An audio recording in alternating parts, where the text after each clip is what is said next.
Devaya. Om Namo Bhagavate Vasudevaya.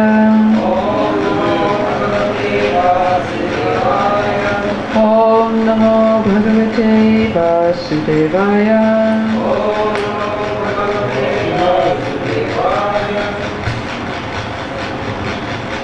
Hare Krishna. So we are reading from Srimad Bhagavad Gita as it is, chapter number 4 entitled Transcendental Knowledge, text number 26.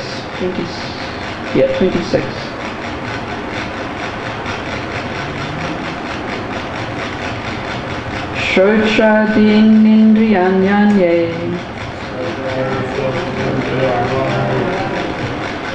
Samyamya Knishuchupati Shabdadin Vishayananya Indriyaknishuchupati Shotradin Indriyanyane Samyamyaknishuchupati Shabdadin Vishayananya Indriyaknishuchupati Shotradin Indriyanyanye Samyamagnishuchupati Shabdadin Vishayananya Indriyaknishuchupati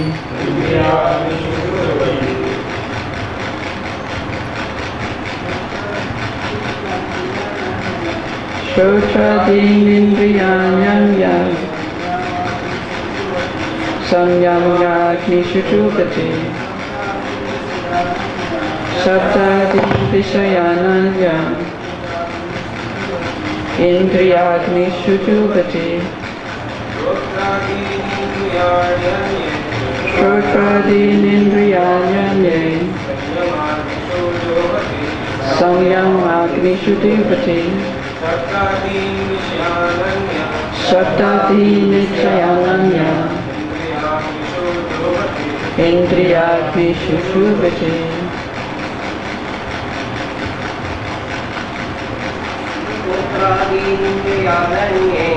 Shotradin Indriyanyanye Samyamagnishuchupati Shabdadin Vishayananye Indriyaknishuchupati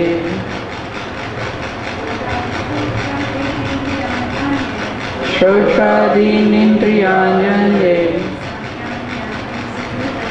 Samyamagnishuchupati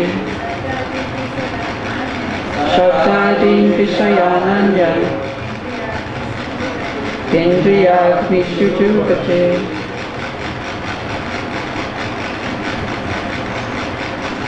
Shrotra Adini, such as the hearing process. Indriyani, senses. Anye, others. Samyama, of restraint. Agnishu, in the fires. Jupati, offer. Shabda Adi, sound, vibration, etc. Vishayan, objects of sense gratification. Anye, others. Indriya, of the sense organs. Agnishu, in the fires. Jehuvati, they sacrifice. Translation and purport by His Divine Grace Srila Prabhupada. Translation. Some, the unadulterated brahmacharis, sacrifice the hearing process and the senses in the fire of mental control, and others, the regulated householders, Sacrifice the objects of the senses in the fire of the senses. Please repeat. Some. The unadulterated brahmacharis. Sacrifice the hearing process and the senses in the fire of mental control. And others, the regulated householders. Sacrifice the objects of the senses in the fire of the senses. Purport. The members of the 4 divisions of human life, namely the brahmachari, the grihastha, the vanaprastha and the sannyasi, are all meant to become perfect yogis or transcendentalists. Since human life is not meant for enjoying sense gratification like animals, the 4 orders of human life are so arranged that one may become perfect in spiritual life. The brahmacharis, or students under the care of a bona fide spiritual master, control the mind by abstaining from sense gratification. The brahmachari hears only words concerning Krishna consciousness. Hearing is the basic principle for understanding, and therefore the pure brahmachari engages in Harir Namanukirtanam, chanting and hearing the glories of the Lord. He restrains himself from the vibrations of material sounds, and his hearing is engaged in the transcendental sound vibration of Hare Krishna, Hare Krishna. Similarly, the householders, who have some license for sense gratification, perform such acts with great restraint. Sex life, intoxication, meat-eating, are general tendencies of human society. But a regulated householder does not indulge in unrestricted sense life and other sense gratification.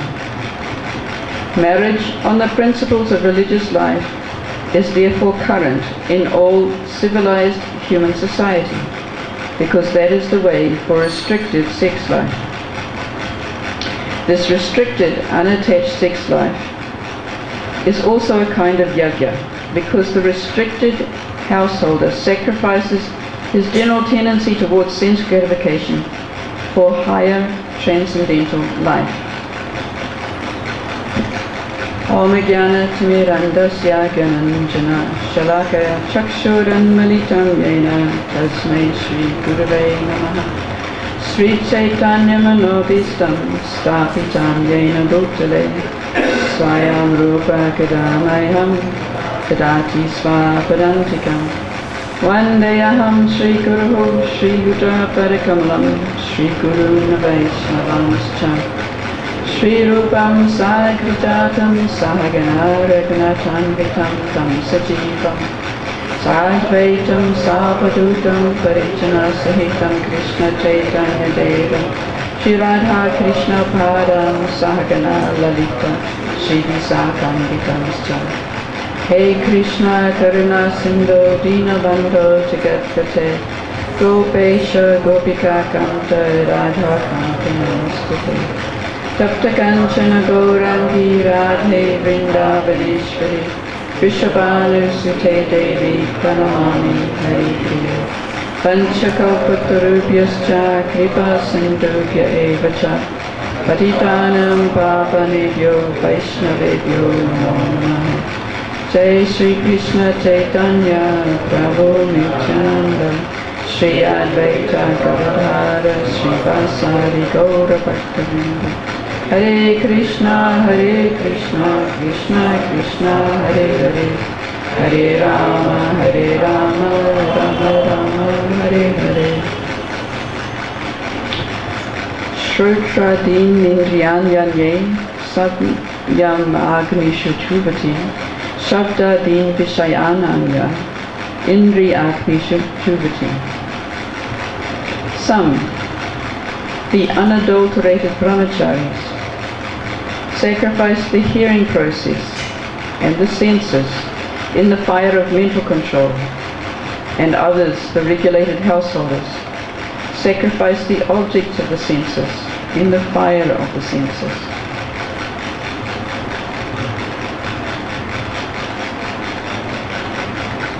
So in this selection of verses here, Lord Krishna is giving us the instructions of how our prescribed duties in different situations can be offered as yajna to the Supreme. In text number 24, in Srila Prabhupada's purport, he describes text number 24 as being the general principle.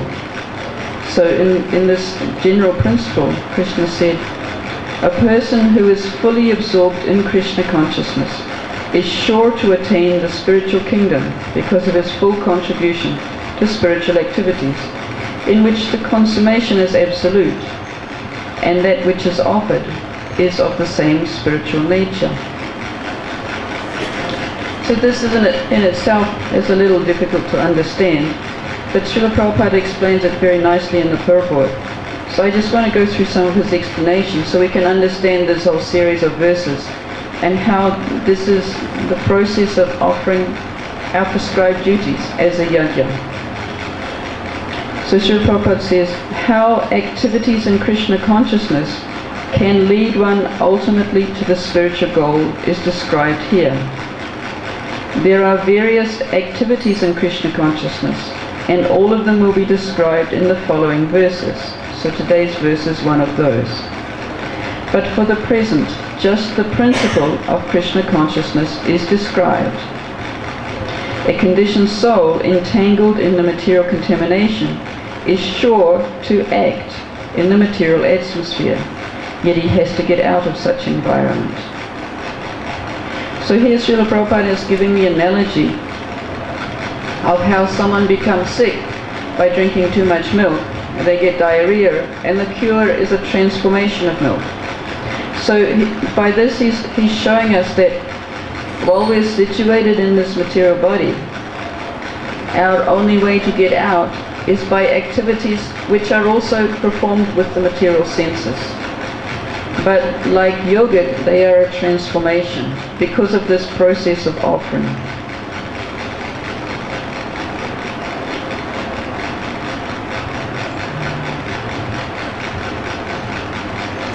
So Srila Prabhupada explains this verse a little in the purport also.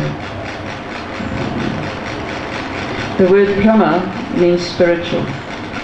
The Lord is spiritual. The rays from his transcendental body are also Brahma Jyoti, spiritual. And the material is a portion of this Brahma Jyoti, is situated in a portion of this Brahma Jyoti. But because it's covered by Maya, or sense gratification, it is called material. So he says, this material veil can be removed at once by Krishna consciousness. Thus the offering for the sake of Krishna consciousness. So this means offering our prescribed duties for the sake of advancing on Krishna consciousness, or for the sake of Krishna's pleasure. The consuming agent for such an offering or contribution. So in today's verse we've got two examples. We've got the brahmacharis, and they're offering restraint of the senses and the hearing process, and the householders who are offering the objects of the senses and the different process of consumption, all combined together are Brahman, or absolute truth.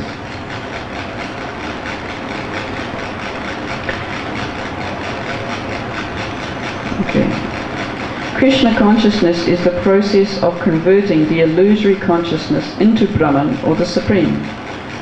When the mind is fully absorbed in Krishna consciousness, it is said to be in samadhi or trance. Anything done in such transcendental consciousness is called yajna, or sacrifice for the Absolute.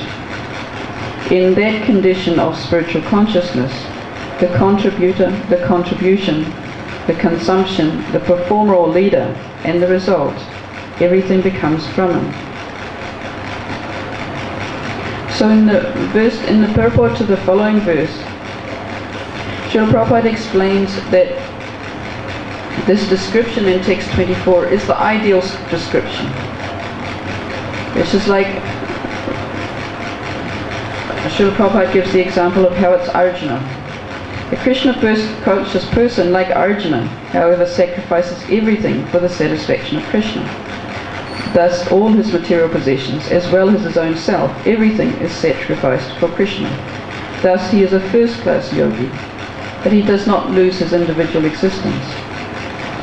So in our process of Krishna consciousness, we're not always, as Srila Prabhupada was explaining, perfectly fully absorbed in Krishna consciousness, to be qualified to be in samadhi, as described in verse 24.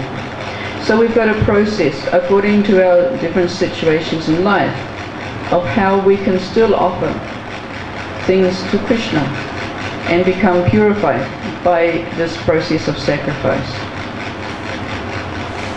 So I'm just going to refer back for this process of sacrifice into the 3rd chapter, which is a lot about prescribed duties and sacrifice. In 3.9, Krishna had said, Yagyartat karmanonyatra loko yam karma bandanaha tad aratan karma kontaya mukta sangha samachara. Work done as a sacrifice for Vishnu has to be performed, otherwise work causes bondage in this material world. Therefore, O son of Kunti, perform your prescribed duties for his satisfaction, and in this way you will always remain free from bondage. So this is what today's verse is describing. This work done as a sacrifice for Vishnu is prescribed duties. In text 14 and 15, Lord Krishna also explains how much this yajna and prescribed duties are linked together. In the last line of this sloka in text 14, he says, Yajna karma samudbhavaha. Yajna is born of prescribed duties. So this process of yajna is not something separate from this prescribed duties. Although in this selection of verses we're hearing from now, we're getting the analogy of the offering into the fire, offering the ghee into the fire. But we're also being taught how actually it's our prescribed duties that we are offering to different types of allegorical fires. The fire of sense control, or the fire of the objects of the senses. And in text 3.15, Krishna says how regulated activities are prescribed in the Vedas. The Vedas are directly manifested from the Supreme Personality of Godhead. Consequently, all-pervading transcendence is eternally situated in acts of sacrifice. So this is explaining how the acts of sacrifice actually become Brahman. They become transcendental. Because these activities are prescribed in the Vedas, which is manifest from the Supreme Personality of Godhead. And thus, when you correctly perform these regulated activities, they become sacrifice.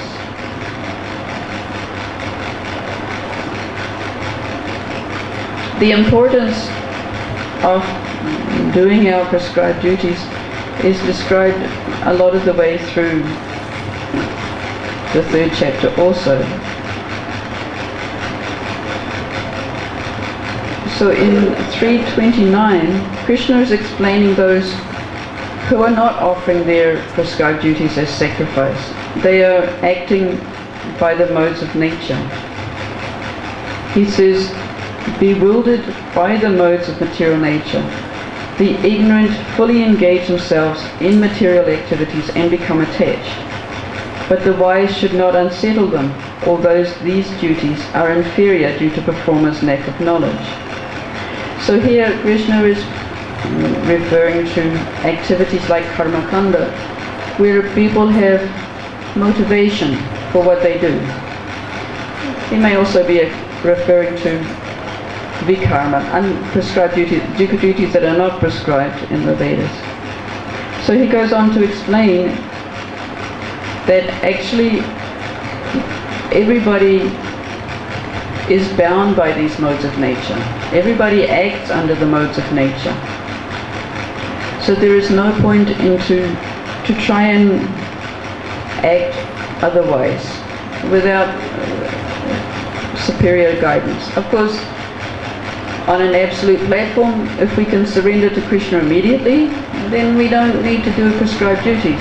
Krishna explains that as well. But we're not able to surrender completely, immediately. So for us, we are influenced by the modes of material nature. So we cannot repress them completely. So this is why Krishna is advising that we act according to those modes. In 331, he says, those persons who execute their duties according to my injunctions and who follow this teaching faithfully without envy become free from bondage of fruitive actions. So this process that's now being described in the 4th chapter has its roots in understanding prescribed duties and how when we properly offer them, they will become this yajna.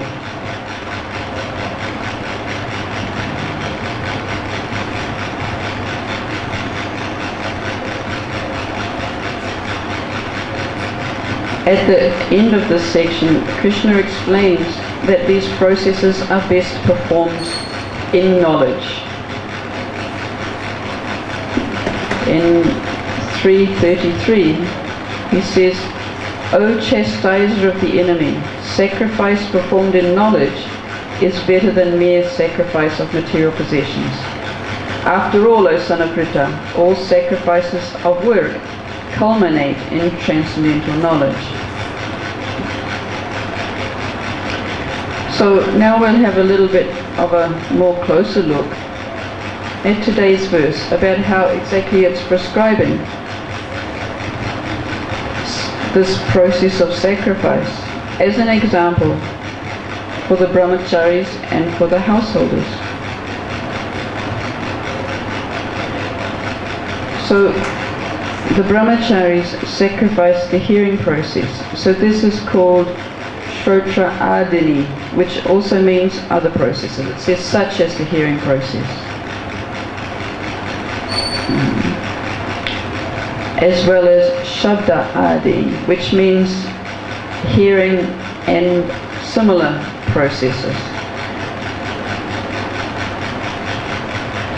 So in the lecture on these verses, Srila Prabhupada is explaining how these different ashramas are situated. So everybody is intended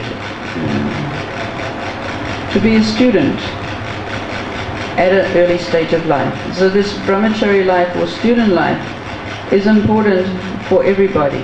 And some of these brahmacharis will go on to be householders, then vanaprasthas and then sannyasis. And some will remain as brahmacharis. But this foundation of brahmachari life is about hearing, about learning, and it's also about surrendering to the spiritual master. So in his class, Srila Prabhupada was explaining how, because the spiritual master is a brahmana, he does not take a salary. So he is the teacher, but he takes no salary. So therefore it is the student's role, as part of their process, to go out and beg from door to door in order to bring something back to offer to their spiritual master. So this is a form of austerity, is a form of tapasya, to go out and beg from door to door to find something in order to satisfy the spiritual master so that we can continue in our process of learning. So these two sacrifices are very important, the hearing and the learning, and the actual offering of something to the spiritual master. So then Srila Prabhupada is explaining the householder life. A householder has a license for sense gratification. In this verse is described how the householders sacrifice the objects of senses in the fire of the senses. So it's not meant to be unrestricted sense gratification. But Srila Prabhupada is explaining how if the brahmacharis and the vanaprasthas and the sannyasis are all totally absorbed in spiritual matters and spiritual inquiry, then it's entirely left to the householders to support these other sections of society. So it means that the householders, who may be perhaps 25% of the population, have to support the other 75% of the population. So he gives the example that dana, charity, is very important for the householders. These brahmacharis are also going digging door to door from the householders, looking for some donation, some dana, in order to support their study, their spiritual master. So this is part of the householder's sacrifice. But because he has to act more in the material world than everyone else, so therefore he also has a license for some sense gratification. So in the Chaitanya Charitamrita, Lord Chaitanya speaks about this process of acting in Krishna consciousness as a grihastha.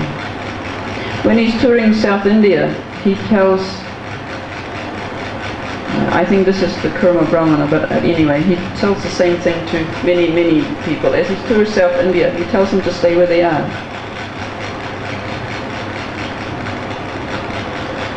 Yare deka kari kaha Krishna upadesh, amarara jaya guru hana para idashe desha.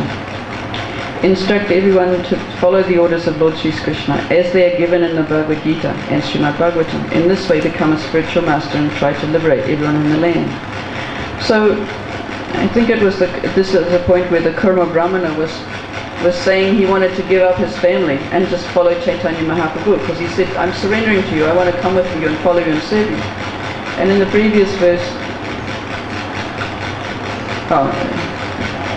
7.126, the Brahmana begged Lord Chaitanya, my dear Lord, kindly show me favor and let me go with you. I can no longer tolerate the waves of misery caused by materialistic life. So sometimes the grihastha might feel like this, because he has to interact with the material world. He feels that it's always a battle. He's always this Brahmana was begging Chaitanya Mahaprabhu, kindly let me go with you. And the following verse, Lord Chaitanya replies, don't speak like that again. Better to remain at home and chant the holy name of Krishna always. So I'll just read a little bit of these purports. It is not advisable in this age of Kali to leave one's family suddenly, for people are not trained as proper brahmacharis and grihasthas. Therefore, Sri Chaitanya Mahaprabhu advised the Brahmana not to be too eager to give up family life. It would be better to remain with his family and try to become purified by chanting the Hare Krishna Maha Mantra regularly under the direction of the spiritual master. This is the instruction of Sri Chaitanya Mahaprabhu. If this principle is followed by everyone, there is no need to accept sannyas. So this is also important, that Sri Prabhupada also made this point in his class, how people have a tendency to think, when they understand the different situations in society, that there's a hierarchy, that a householder is not perfect. He must take vanaprastha, he must leave his situation in order to become perfect.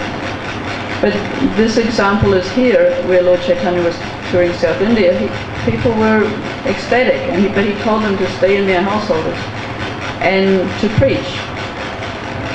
And of course, the example is given from Ramanujacharya of his grihastha disciple, Dhanurda Das, and how he so much more elevated than the brahmachari disciples who fought over a torn piece of copra.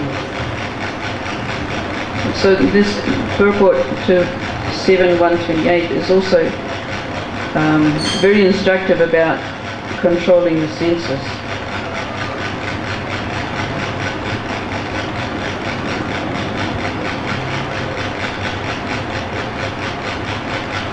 Okay, so having in the beginning the purport, Srila Prabhupada saying this is the sublime message for spreading Krishna consciousness.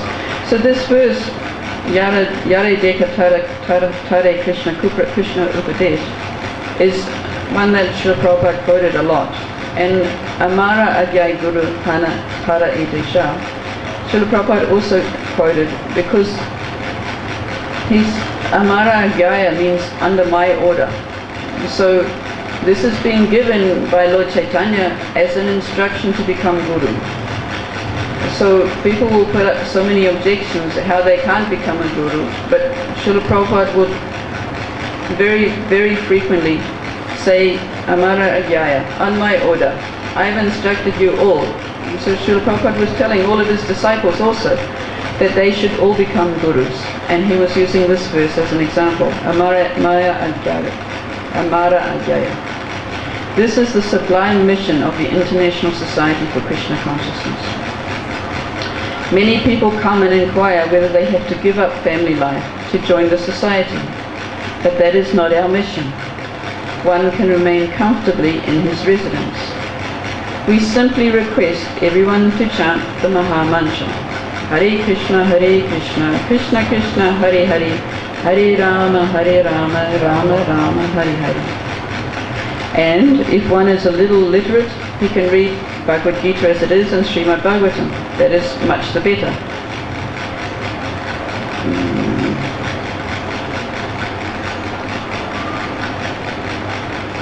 Instead of living engrossed in material activities, people throughout the world should take advantage of this movement, chant the Hare Krishna Maha Mantra at home with their families. So now Srila Prabhupada is explaining about the restraint of the senses. One should also refrain from sinful activities, illicit sex, meat eating, gambling and intoxication. Out of these 4 items, illicit sex is very sinful. Every person must get married. Every woman especially must get married. If the women outnumber the men, some men can accept more than one wife. In that way there will be no prostitution in society. If men can marry more than one wife, illicit sex will be stopped. One can also produce nice preparations to offer to Krishna, grain, fruit, flowers and milk. Why should one indulge in unnecessary meat eating and horrible slaughterhouses? What is the use of smoking and drinking tea and coffee? People are already intoxicated by material enjoyment, and if they indulge in further intoxication, what chance is there for self-realization? Similarly, one should not partake in gambling and unnecessarily agitate the mind.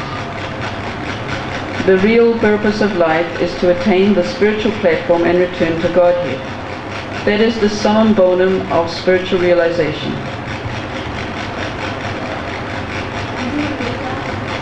Huh? Repeat that. The summum bonum, okay. So after, one should not partake in gambling and unnecessarily agitate the mind. The real purpose of human life is to attain the spiritual platform and return to Godhead. That is the summum bonum of spiritual realization. The Krishna conscious movement is trying to elevate human society to perfection of life by pursuing the method prescribed by Chaitanya Mahaprabhu in his advice to the Brahmana Karma. That is, one should stay at home, chant the Hare Krishna Maha Mantra, and preach the instructions of Krishna as they are given in Bhagavad Gita and Srimad Bhagavatam. So, as Srila Prabhupada is explaining in this purport, the process of Krishna consciousness is not just regulating the senses, it is also by acting positively in Krishna consciousness, by but it becomes a sacrifice because of our absorption in offering to Krishna. And this absorption has to be cultivated through the cultivation of knowledge. Srila Prabhupada gives similar instructions in the 13:8 to 12 verses, where he talks about giving up attachment for wife, home and the rest. In that place he speaks about also how one can be situated in his household life, regulate his senses, but also offer one's household life. So here, the householders, they are offering Vishaya, the objects of sense gratification, in Indriya Agnishu, in the fires of the sense organs. But this offering also includes, so this sense objects, for the householder, the sense object is also his wife. And so it's explained also in the 7th canto, where Narada Muni is instructing Yudhisthira on the duties of the Grihastas. It's also explained how one does this, how one is offering the sense objects, like the Grihasta is offering his wife, is because instead of seeing his wife as meant for his own satisfaction and pleasure of his own senses, he sees how his wife can serve Krishna by receiving and welcoming sadhus, by inviting people into the home, holding programs to advance in Krishna consciousness, and offering the people who come some prasad. So in that way, if one takes this view of one's family being offered as Krishna, the whole family life can be offered in Krishna consciousness. I've seen it practically in homes where people are, particularly with the Bhakti Vriksha program, which is a considerable commitment, because a family who's hosting a Bhakti Vriksha program doesn't just do it once a month or once every 3 months. Every week he is inviting people into his home, he is preparing classes. The classes are given, very nicely set out, but he's doing preparations, he's making a little prasad to offer, he's getting his home ready, he's bringing people in who may be neophytes, and he has to try and train them up so that they properly respect his house, properly respect the rules of his kitchen. In this way it's a very intimate way of cultivating Krishna consciousness in others, because bringing people into your own home, you have a motivation to try and help them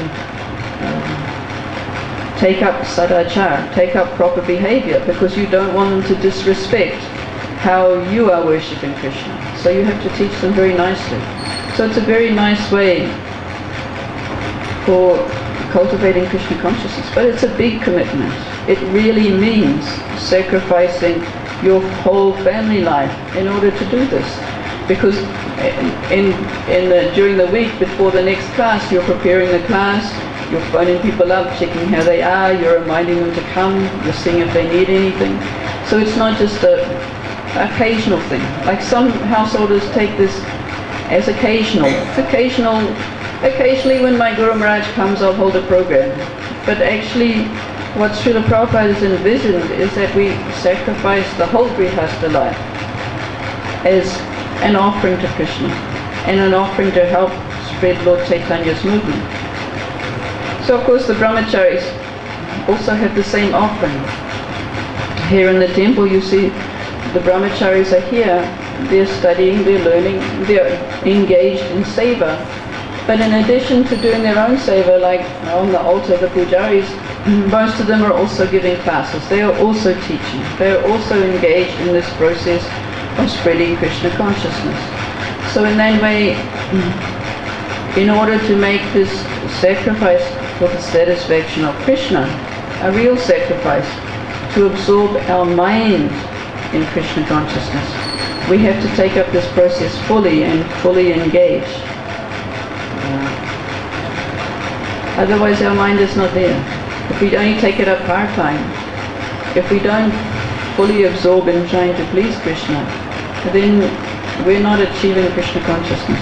So this is the process.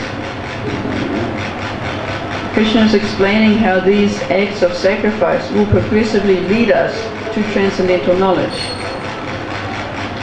And then we get, of course, to the famous verse, Tadvili pranipatena pariprashnena sevaya upadekshanti te jnanam jnaninasta pradarshina.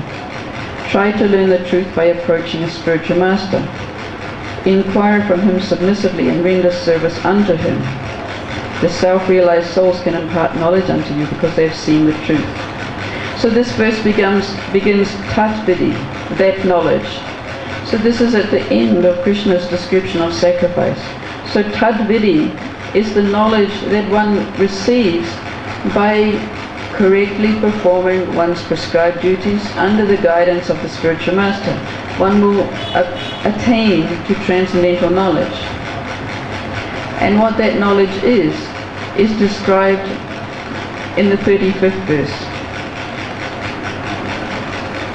Having obtained real knowledge from a self-realized soul, you will never again fall into such illusion.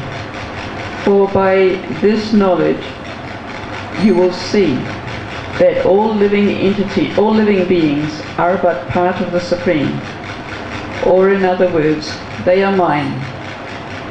So Krishna is saying that by properly performing our prescribed duties as an offering to him, we will come to this full knowledge that we are actually part and parcel of Krishna, that we are his eternal servant, and that this action of surrendering all of our activities for him is actually our constitutional position.